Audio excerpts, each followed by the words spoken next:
Hai guys, welcome back to Clement Gary channel guys. Okay, hari ni kita buat food panda, part time food panda juga ah. Hari ni kita kerja tak lama, kita kerja 3 jam je, 3 jam. Okay, 3 jam dari pukul 12 tengah hari sampai ke 3 petang saja.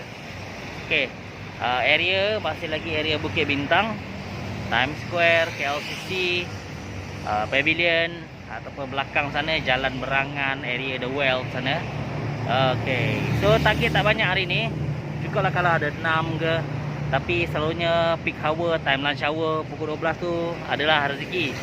Cuma kita tak target banyak. Kita kerja pun seronok-seronok sambil kita menjana pendapatan. Okey geng. Bersama dengan baik Oscar, saya dah pump tayar, 2 tayar, angin dah kurang. Mungkin sebab badan saya besar, dia kena bawa saya. Okey, 3 jam je nanti kita update berapa yang kita dapat, berapa order kita dapat, berapa gaji kita dapat. Sekarang masih lagi dekat batch 3. So, sekarang ni masih awal lagi, pukul 11.15 pagi. Tadi saya turun awal. Tapi, itulah, kita kena clock in awal. Kita clock in awal dalam 11.40 macam tu untuk mengelakkan kelewatan. Nanti dia akan, kalau lambat seminit pun dia akan letak late. So kalau anda late tu, maksudnya dia akan efek dekat performance korang. Walaupun korang cuma kerja part time, dia memang efek kat performance. Mungkin next week korang akan jatuh batch 4 atau batch 5. Dia macam tu lah. Dia tak nak bagi korang dekat terus kat batch 3 macam tu. Dia pun dengki juga macam manusia juga apps ni.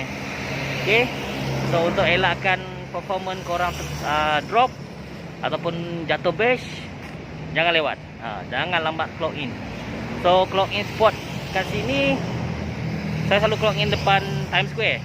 Iaitu tu penghujung dia sebenarnya, bukan center. Kalau center dia memang area McD Bukit Bintang, Pavilion, tu memang center dia. Tapi at least korang dalam lingkaran biru tu, so boleh clock in kat situ. So bila tahu duduk sekejap, ada order, okay, terus jalan. Macam tu lah. Okay geng, sampai di sini nanti kita update berapa kita dapat. Tunggu sampai akhir shift jangan ke mana-mana. Saya nak tunjuk berapa hari ni agaknya. Okay, jumpa lagi. Okay geng, dah lapar. Orang tak ada order, tak makan, kita makan. Kita makan dulu. Si Oscar kita parking sana. Gitu.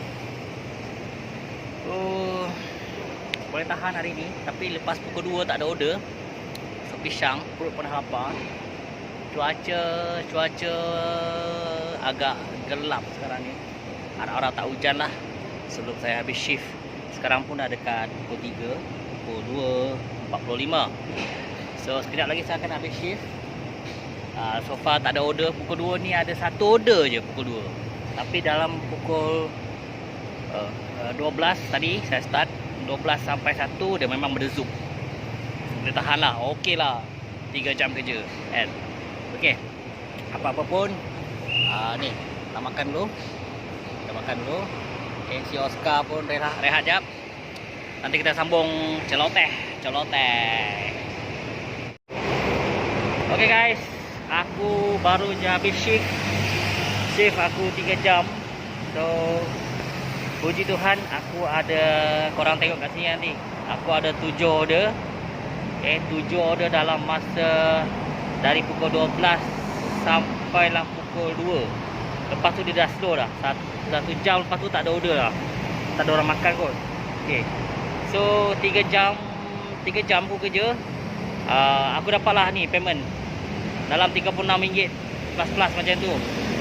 Okay, so hari dah nak hujan, nak gelap ni. Aku kat Lot 10. Aku nak balik terus rasanya. Relax. Okay, aku nak beli barang jap.